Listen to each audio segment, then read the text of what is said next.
Then the third and final paradigm shift here I'd suggest is from what I call from names in a hat to a redemptive community, right? And by names in a hat, I mean, I think some people have the image like God's just picking out names in a hat, it's a very individualistic image, like God's just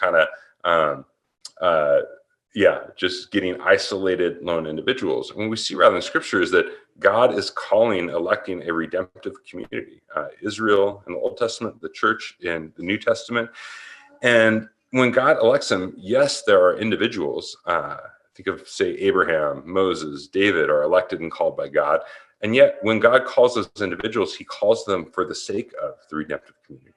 So Abraham is elected to be the forefather of this nation, right? Moses is elected to be the liberator and lawgiver for God's people. David is elected to be the king of Israel and the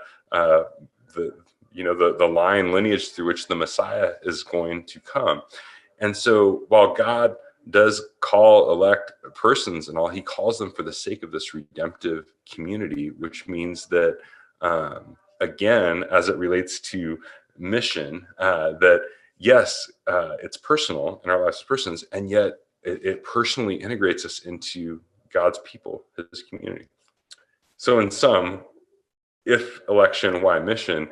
I'd say it's actually the opposite. It's election for mission or election to mission. That why mission? What you're elected to is a community who's on mission to bring, with hearts captivated by the glory of Jesus, wanting to lift him up and exalt him and bring him splendor. And so election actually generates mission rather than pushes against it.